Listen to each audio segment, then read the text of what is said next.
Get ready for a trip down memory lane today as we visit the Kool-Aid Museum in Hastings, Nebraska. I'm Jeff. Welcome to Backroads Tourist. Now, to be completely fair, this isn't really a Kool-Aid museum, but an exhibit in the Hastings Museum. I recently did a poll on one of my videos giving viewers a chance to vote on one of three subjects: the Buffalo Jump Site in Wyoming, the National Museum of Roller Skating, and this one, which was the winner by a long shot.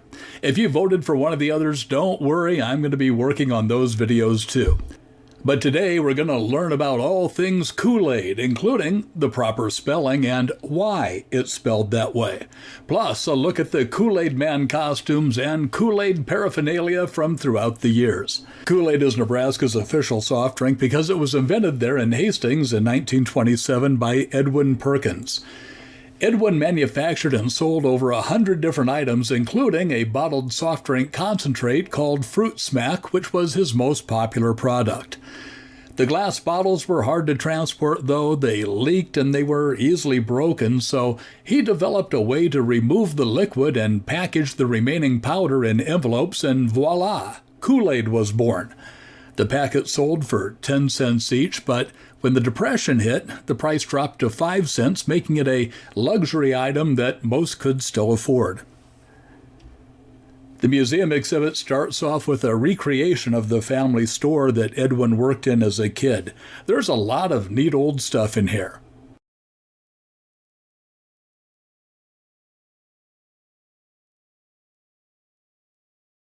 And have you ever wondered why the name of the product is Kool-Aid AID and not Kool-Aid ADE? Well, me neither. But the museum has an explanation anyway. Okay, this says name change. Edwin changed the spelling of his popular soft drink mix from Kool-Aid ADE to Kool-Aid AID to be compliant with the Federal Food and Drug Administration's definition and use of AID, ADE, in products. According to their definition, only products with real fruit juices could use ADE, such as in lemonade. All other products were to use the spelling AID. 1934.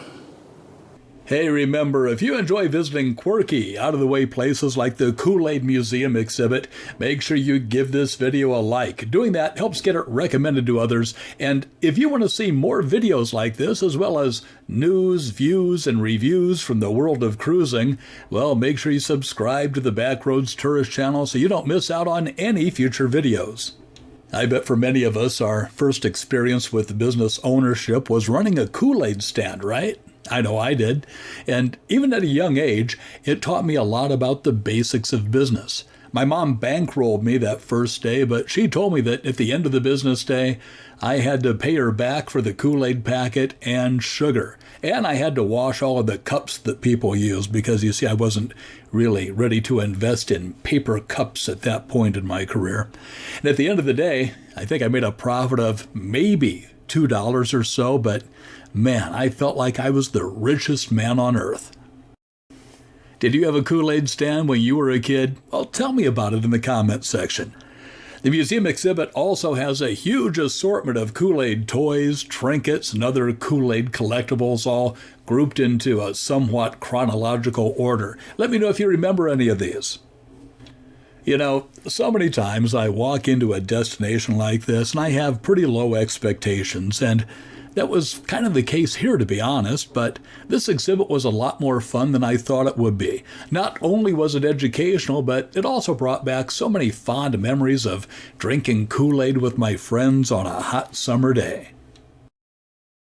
Kool-Aid has had some undeserved bad press, though. You've probably heard the phrase drinking the Kool-Aid. That became popular after the horrible events at the People's Temple in Jonestown, Guyana, back in 1978. But the fact is, Kool-Aid didn't play a part in that tragedy. The drink used in that incident was Flavor-Aid, but still to this day, you're much more likely to hear people say that someone is drinking the Kool-Aid than you are to hear someone say that someone is drinking the Flavor-Aid.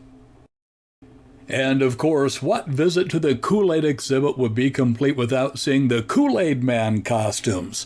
They have a costume from 1975 and one from 15 years later in 1990. Now, out of curiosity, which one do you think is better? I'm voting for 1975 myself.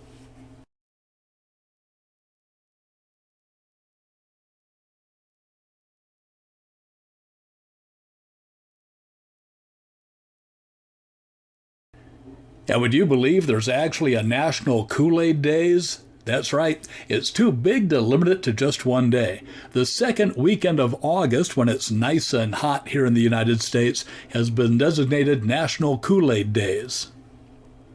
But the celebration of all things Kool-Aid doesn't stop when you leave the exhibit. Hastings has a celebration each year, and guess when it is? That's right, the second weekend of August. Hastings Kool-Aid Days has a parade, food, 5K fun run, and of course, an appearance by the big guy himself. Oh yeah!